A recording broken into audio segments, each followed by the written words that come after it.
Tema 2. El Estado. ¿Qué vamos a aprender?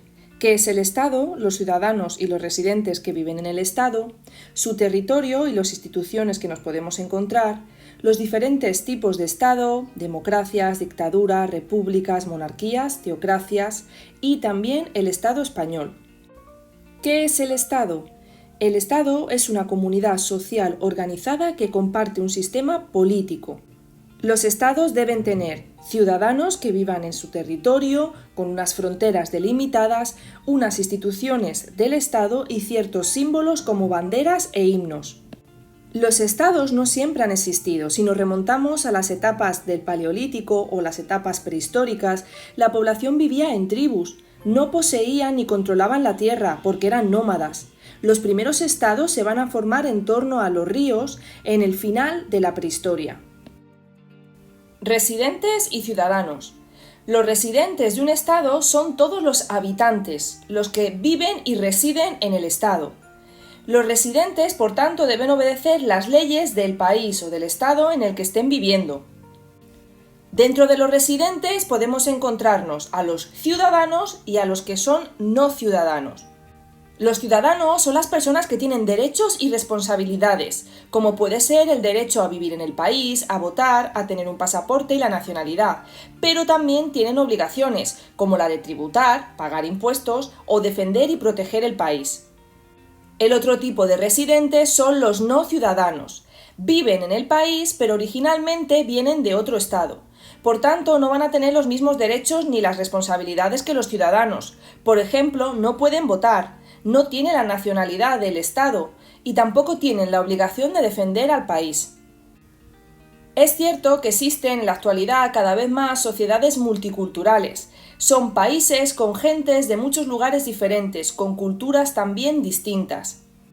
Decíamos que el Estado es una organización social, donde nos encontramos a los residentes, ciudadanos, no ciudadanos, y el Estado necesita de un territorio. El territorio de un país es el área dentro de esas fronteras. Las fronteras de un país pueden ser marítimas o terrestres. Las fronteras del país son controladas por el gobierno.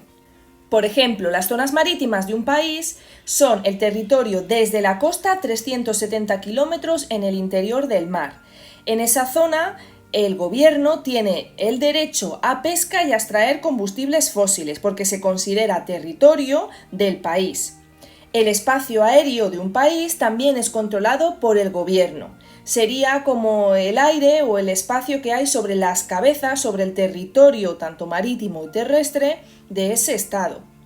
Vamos a ver ahora los diferentes tipos de frontera. Las fronteras geográficas o naturales van a recoger elementos o formas del relieve, como pueden ser cordilleras, lagos, ríos. El curso bajo del río Guadiana y el del río Miño son frontera natural entre España y Portugal. Lo mismo ocurre, por ejemplo, con los Pirineos, entre España y Francia. Son fronteras geográficas o naturales. Además de estas fronteras geográficas o naturales, podemos encontrarnos con culturales, que son aquellas que van a separar regiones con diferentes lenguas, costumbres o religiones. Y también las artificiales, que son resultado de acuerdos o conflictos, a veces incluso guerra. Suelen ser líneas rectas.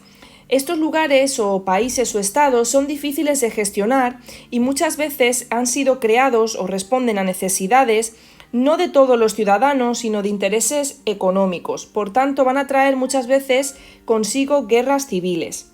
En el siglo XIX, África va a ser asaltada por los europeos, por las potencias europeas, que no van a dudar en conquistar el territorio africano, como podéis observar en este mapa. Literalmente se van a repartir el territorio africano entre ellos.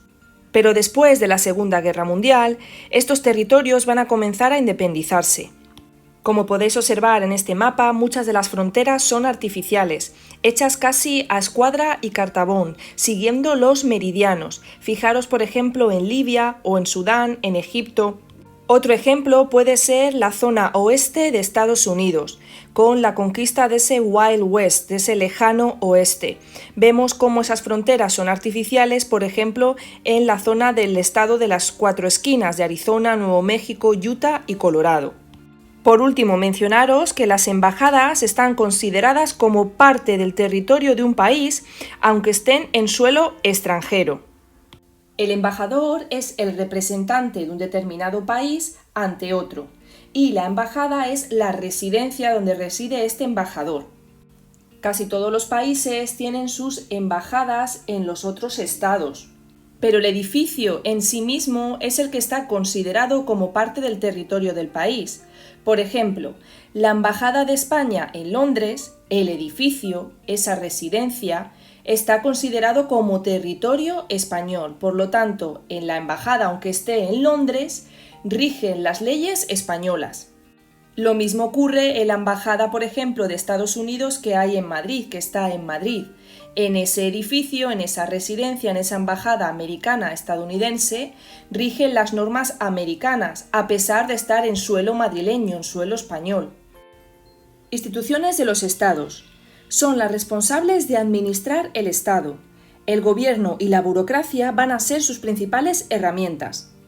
Las funciones más importantes que tienen las instituciones del Estado son la de mantener la seguridad, a través de las fuerzas y cuerpos de seguridad del Estado, como puede ser el ejército o la policía. Control de las fronteras, mediante aduanas o el control de las exportaciones e importaciones. También deben asegurar el cumplimiento de las leyes. Es el Poder Ejecutivo, el Gobierno, junto con los servicios de seguridad del Estado, son los que se van a encargar de que las leyes se cumplan, así como los jueces y tribunales. Existen también otras instituciones de los estados que son los encargados de gestionar lo que se conoce como el estado del bienestar, the welfare state.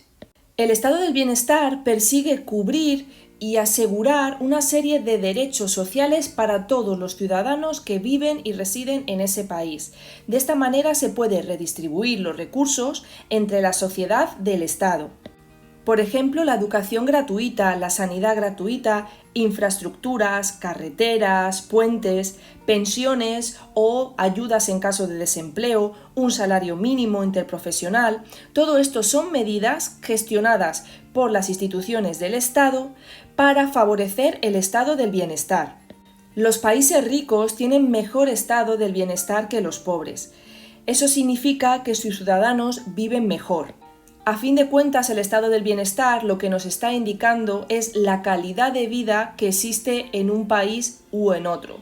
Pero está claro que se necesita cobrar muchos impuestos a los ciudadanos para que las instituciones puedan ejercer y puedan dar y aportar esta serie de beneficios.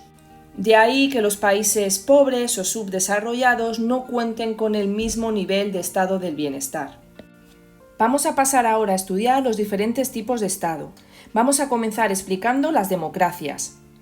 La palabra democracia provenía del griego. Demos significa pueblo y cracia poder. El pueblo decide y tiene el poder. Ya desde la época de la antigua Grecia, la democracia, recordad, era directa, pero en la actualidad sería imposible, ya que nuestra democracia es representativa. Elegimos y votamos a unos representantes que hablen en nuestro nombre. Las democracias actuales se basan en tres principios. Tiene que existir participación ciudadana, con un sufragio universal, es decir, tanto hombres como mujeres deberían votar. Debe existir separación de poderes. El poder legislativo tiene que estar separado del ejecutivo y del judicial. Y además tiene que existir igualdad ante la ley, lo que también se conoce como el imperio de la ley, la misma ley para todos los ciudadanos, para evitar que unos sean privilegiados y otros no privilegiados. Además, para que exista de verdad democracia, las elecciones deben ser libres y justas. ¿Qué significa esto? Que todos los ciudadanos deben votar sin importar sexo, raza o religión. Que todos los adultos pueden ser candidatos y libres a la hora de expresar sus programas políticos e ideologías. Que las elecciones deben ser regulares, cada 4 o 5 años. Y que los resultados deben ser justos, porque todos los votos deben ser contados de forma limpia y con las mismas reglas para cada uno de los partidos políticos. Parece fácil, ¿no? Pues tenéis que estar siempre muy pendientes, porque en la actualidad existen países que tienen el nombre de democracias, pero realmente no lo son. Por el hecho de tener elecciones no significa que seas una democracia. Como hemos visto, las elecciones deben ser libres y justas y deben ser de forma regular. Cuando hablamos de separación de poderes, es una idea muy importante que surgió en el siglo XVIII en Europa. En el pasado, los jefes de gobierno, es decir, los reyes, eran reyes absolutos, controlaban los tres poderes, tanto el ejecutivo, el legislativo como el judicial. Fue después, con la Revolución Francesa de 1789, cuando esto comenzó a cambiar. En la actualidad, las democracias sí que separan los tres poderes, para que así nadie tenga un poder absoluto y pueda abusar de él. El poder legislativo es el que se encarga de hacer las leyes, crearlas, y en la actualidad reside en los parlamentos. El poder ejecutivo es el que se dedica a implementar las leyes, a ponerlas en práctica. Estamos hablando de los gobiernos, el presidente o los ministros. Y el poder judicial es el encargado de juzgar a aquellos que violan o atentan contra la legislación que ha sido creada por el Parlamento. Estamos hablando de los tribunales. De esta manera, al tener los tres poderes separados, una misma persona no puede tener el poder absoluto. La igualdad ante la ley o el imperio de la ley era otra de las características de la democracia. Esto significa que todo el mundo debe obedecer la ley, incluidos los políticos, y en caso de ser acusado de quebrantar la ley, debe asegurarse de que tiene un juicio libre y justo, porque los tres poderes están separados. Las democracias recogen todo su sistema político y organigrama en las constituciones. Las constituciones son ese documento base que concede a los ciudadanos sus derechos pero también sus obligaciones. Además, va a limitar y estipular el poder que tienen las instituciones del Estado.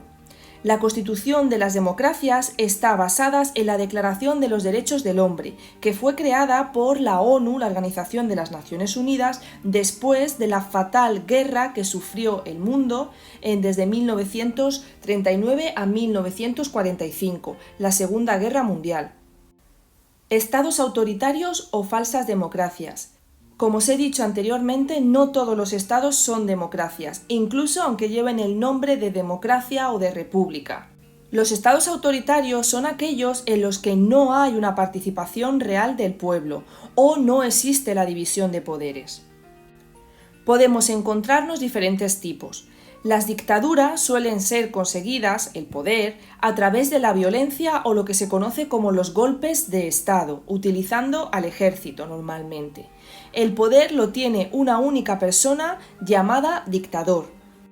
Las oligarquías es cuando el poder lo tiene un grupo reducido de personas o grupos sociales normalmente privilegiados o ricos, los poderosos del país.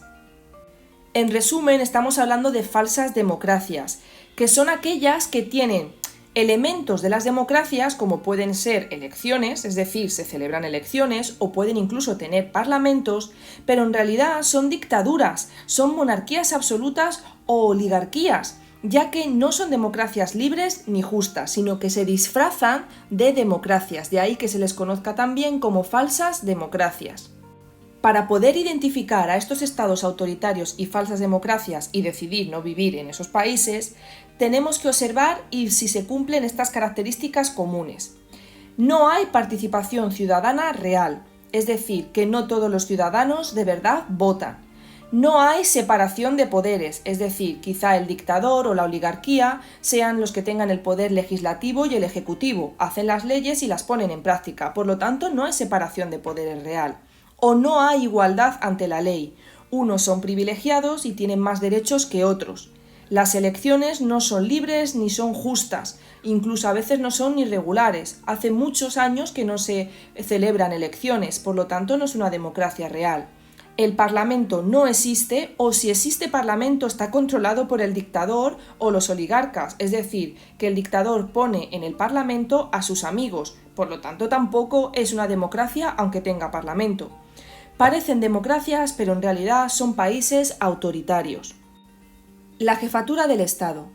En cuanto al jefe del Estado de un país, tenemos que definirlo como esa representante o ese líder, la cara no visible del Estado o del país.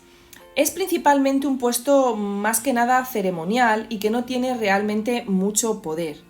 Es, como decía, la cara o la representación del país. Según quien sea, podemos encontrarnos dos tipos de estados. Si el jefe del Estado es un presidente elegido y votado por el pueblo, se conoce como república. Pero cuidado, no tenéis que confundir al presidente de la República con el presidente del gobierno. En Francia, el presidente de la República es Emmanuel Macron, pero el presidente de gobierno es Jean Castex. En cambio, si el jefe del Estado es un rey o una reina, que son cargos hereditarios, el Estado se conoce como monarquía. Fijaros que los presidentes de gobierno son los que realmente tienen el poder, incluso más que el propio rey o reina o incluso más que el propio presidente de la República, es decir, más que el jefe del Estado. Porque, como hemos dicho, el jefe del Estado tan solo representa al país. Es un puesto casi ceremonial. El papel de la religión. La religión sigue siendo muy importante en el mundo, por tanto muchos países siguen dando privilegios especiales a la religión que la mayoría de los ciudadanos practican en sus estados o países. Otros estados o países, en cambio, consideran que la religión es algo privado y tratan a todas las religiones de la misma forma, por igual. En cuanto a su religión, podemos diferenciar diferentes tipos de estados. Los estados seculares, o también llamados laicos o aconfesionales, no reconocen en su constitución, en sus leyes, ninguna religión como oficial. Por lo tanto, los ciudadanos son libres de practicar cualquier religión, y las leyes del país no se van a basar en ninguna religión en particular. Por ejemplo, España, Francia y Alemania son estados seculares, laicos o aconfesionales. No reconocen ninguna religión oficial. Hay libertad de culto. Los estados confesionales son en los que sí existe una religión oficial que el Estado apoya y concede privilegios o ayuda económicamente, pagándoles.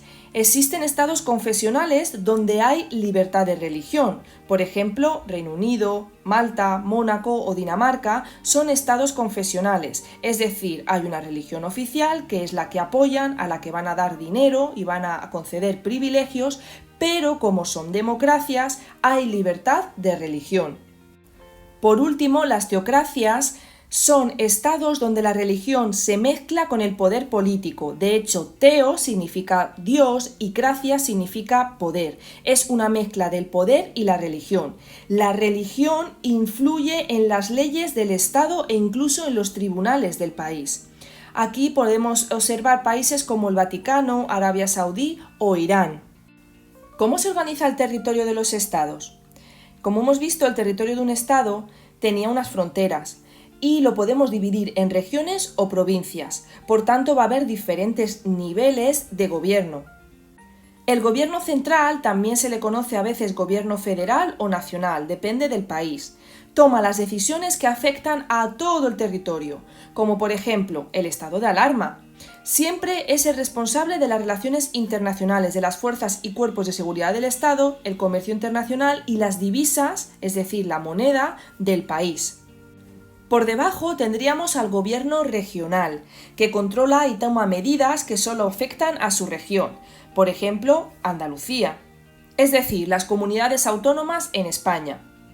Por último, tendríamos el gobierno local, que controla y toma medidas que solo afectan a su localidad, de ahí su nombre. Por ejemplo, el Ayuntamiento de Almería o el Ayuntamiento de Madrid. Estados centralizados y descentralizados. Depende de cuánto poder tenga cada una de estas regiones, comunidades o departamentos de un país, podemos diferenciar entre estados centralizados y estados descentralizados. Los estados centralizados son los que el gobierno central, nacional o federal es el que tiene casi todo el poder. Las regiones o comunidades autónomas o departamentos no tienen sus propios parlamentos y no controlan las instituciones o la burocracia. Los municipios o las localidades tienen muy poco poder. Un ejemplo de estado centralizado sería Francia y Nueva Zelanda. En cambio, los estados descentralizados son aquellos en los que el gobierno no tiene todo el poder, ese gobierno central, y muchas competencias y poderes son controladas por los gobiernos regionales, como pueden ser las comunidades autónomas o los gobiernos locales. Las regiones tienen sus propios parlamentos, que hacen leyes propias, su propio gobierno y presidente, tienen sus propias instituciones o servicios o colegios, hospitales, fijan sus propios impuestos. Por ejemplo, España con las comunidades autónomas, Andalucía tiene también su propia legislación, sus propios colegios, hospitales, tiene poder y competencias. Otro ejemplo sería Estados Unidos, que es una república federal descentralizada. ¿Qué tipo de Estado es España? Pues bien, España es una monarquía constitucional. Eso significa que el jefe del Estado es un rey, en este caso Felipe VI, desde el 2014.